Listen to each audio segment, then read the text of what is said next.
구독과 좋아요는 사랑입니다. 이 아침에 하나님께서 우리에게 주시는 말씀은 신약성경 마태복음 10장 16절부터 33절 말씀입니다. 지혜라는 말은 긍정적인 말과 부정적인 말 두 가지 의미로 모두 다 쓰입니다. 자기 보존에 얍삭 바른 청지기를 표현할 때도 이와 같은 표현을 사용하고 또 교활한 뱀을 묘사할 때도 사용됩니다. 그러나 예수님의 의도는 영리하라는 긍정적인 뜻입니다. 양을 이리 가운데 보내는 것 같기 때문에 지혜롭지 않으면 살아남을 수 없습니다. 신중하고 진중하게 주어진 상황을 잘 보며 사역을 해야 합니다.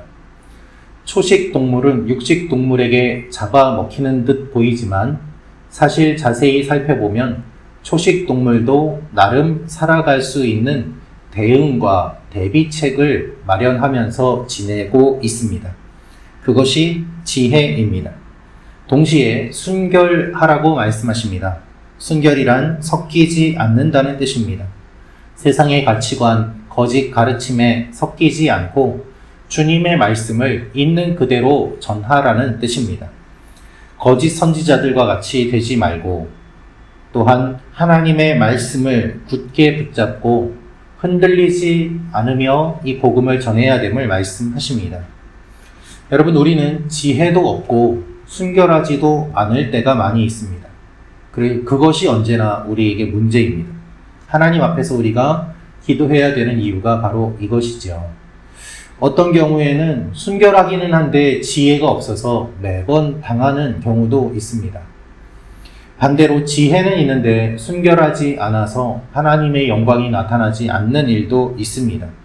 주님의 양을 자신의 소유로 하려고 하는 사꾼들도 있는 것이죠. 의도가 순결하지 않은 사람들이 있을 수 있습니다.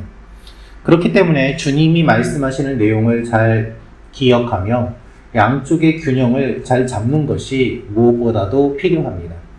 나에게 어떠한 부분이 부족한지 하나님 앞에 기도하며 부족한 부분을 채워 나가도록 힘써야만 할 것입니다. 오늘도 우리가 살아가는 삶의 현장에서 지혜와 순결을 요구당할 환경과 상황을 맞닥뜨리게 됩니다. 그럴 때 하나님의 도움을 구하며 우리에게 부족한 것을 채워주시도록 기도하며 나아가는 여러분과 제가 되기를 원합니다.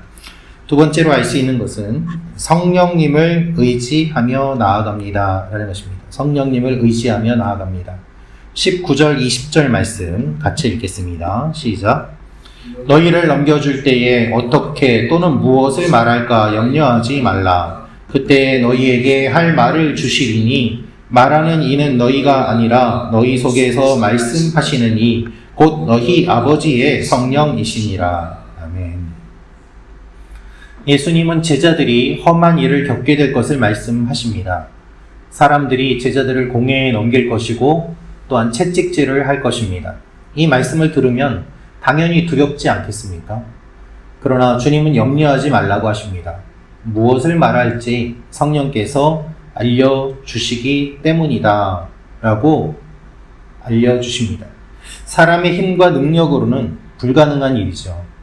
채찍과 폭력 앞에서 어느 누가 자신 있게 끝까지 주님을 안다고, 주님을 믿는다고 고백할 수 있겠습니까? 그러나 인간의 힘으로는 불가능해도 성령의 능력으로는 가능해집니다. 오히려 인간적인 생각으로 나는 그렇게 하지 않겠습니다 라는 사람이 먼저 더 쉽게 넘어지고 주님을 부인하는 일들이 일어납니다. 그렇기 때문에 오늘 마태복음 10장에서 주님이 말씀하시는 이 말씀은 두렵고 떨리는 말씀입니다마는 베드로가 예수님을 3번 부인했던 모습을 동시에 떠올리면서 인간의 힘으로는 불가능하지만 성령의 능력으로는 주님을 부인하지 아니하고 따라갈 수 있음을 우리는 생각할 수 있게 됩니다. 주님은 박해가 있지만 끝까지 견디는 자는 구원을 얻으리라고 말씀하십니다. 우리가 핍박과 어려움이 있지만 그것을 뛰어넘는 주님의 은혜 또한 있기 때문에 살아갈 수 있는 존재들입니다. 고난과 역경은 주님을 경험하는 과정이고 주님께서 먼저 그 길을 걸어가셨기 때문에 우리도 걸어갈 수 있음을 말씀하십니다. 예수님은 오늘 이렇게 말씀하십니다. 나에게도 귀신의 힘을 힘입어서 귀신을 쫓아낸다 라고 이야기하는데, 나를 보고 귀신의 왕이라고 하는데 하물며 너희들을 보면은 저 사람들이 어떻게 말을 하겠느냐라고 말이죠. 그래서 20절 말씀에 말하는 이는 너희가 아니라 너희 속에서 말씀하시는 이 곧 너희 아버지의 성령이시니라 라고 알려주시면서 성령님과 함께 동행함으로 주님의 메시아 되심을 고백하고 이 복음을 선포할 수 있음을 알려주십니다.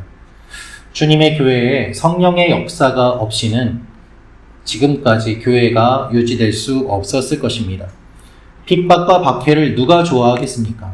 그러나 성령께서 함께 하셨고 지금까지 지켜주셨기 때문에 주님의 교회가 여기까지 올 수 있었습니다. 우리 교회가 성령 충만한 교회 되게 해달라고, 성령의 역사가 일어나는 교회가 되게 해달라고 하나님 앞에 이 아침에 같이 기도하며 나아가기를 원합니다. 인간적인 고백이 아닌 성령의 고백으로 주님을 선포하는 주님의 교회가 될 때 주님이 기뻐하실 것입니다. 마지막으로 알 수 있는 것은 주님이 두려워 말라라고 하십니다. 우리 30절부터 33절 말씀 같이 읽도록 하겠습니다. 시작. 너희에게는 머리털까지 다 세신 바 되었나니 두려워하지 말라. 너희는 많은 참새보다 귀하니라. 누구든지 사람 앞에서 나를 시인하면 나도 하늘에 계신 내 아버지 앞에서 그를 시인할 것이요. 누구든지 사람 앞에서 나를 부인하면 나도 하늘에 계신 내 아버지 앞에서 그를 부인하리라. 아멘. 2000년이 지난 지금도 우리가 이 말씀을 읽을 때 마음에 부담이 됩니다. 쉽지 않은 본문이죠. 그러나 주님은 이런 우리의 마음을 다 아시고 주님이 참새도 다 세시기 때문에, 또한 우리의 머리털까지도 다 세시기 때문에 두려워하지 말라고 말씀하십니다. 세상의 세력들은 우리의 몸은 죽일 수 있지만 우리의 영을 죽일 능력은 없습니다.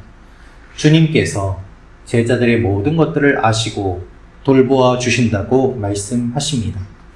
제자들이 복음을 전할 때 예수님이 그 모든 것들을 다 알고 계시고 보고 계십니다. 따라서 여러분, 순교도 그냥 죽는 것이 아니라 순교적 삶을 산 사람이 순교를 할 수 있습니다. 박해의 순간, 결정적인 순간에 우리의 믿음이 드러나기 때문입니다. 우리의 선택과 판단의 기준이 어디 있는지는 평소 우리의 모습에 드러납니다. 따라서 우리는 언제나 평소에 주님과 교제해야 하는 것이죠. 이 새벽에 우리가 기도하는 이유는 주님과 교제하기 위함입니다. 우리가 평소에 주님 앞에 나아갈 때 결정적인 순간에 그것이 드러나며 주님이 우리를 붙잡아 주시고 함께 하심을 알게 되고 또한 빛을 발하게 될 것입니다.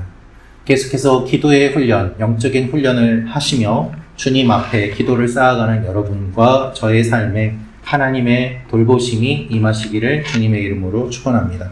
기도하겠습니다.